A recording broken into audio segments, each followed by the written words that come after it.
Hello guys, আজ আমি একটা daily care skin care daily কীভাবে করতে হয় সেটার উপর একটা ভিডিও বানাচ্ছি। যেটা হচ্ছে যে ফার্স্টে আমাদের সকালে আমরা ফেস ওয়াশ দিয়ে ফেসটাকে ক্লিন করব।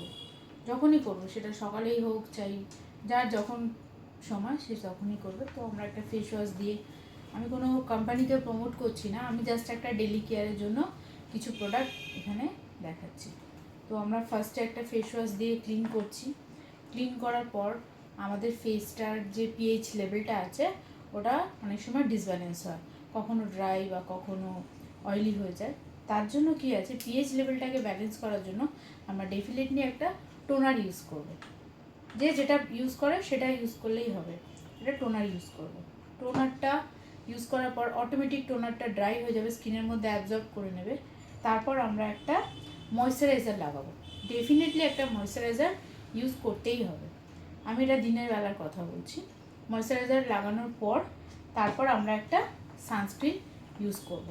এখন যা আমাদের এখানে যা দিনের বেলা যেভাবে রোদ ওঠে বা বাইরে বেরোলে, তো সানস্ক্রিন ম্যান্ডেটারি করতেই হবে। ইভেন যারা বাড়ির মধ্যে থাকে, বেরোয় না হয়তো বাইরে, অনেকেই বলে যে আমরা তো বাইরে বেরোই না, তাহলে কি সানস্ক্রিনের দরকার?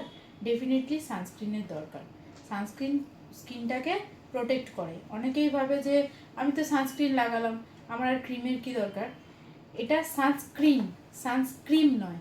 ক্রিম একটা লাগিয়ে তার উপরে সানস্ক্রিনটা লাগাতে হবে, যেটা আমাদের ইউভিএ থেকে আমাদের স্কিনটাকে প্রোটেক্ট করবে। এটা হয়ে গেল দিনের স্কিন কেয়ার। আর রাতে কী করব আমরা?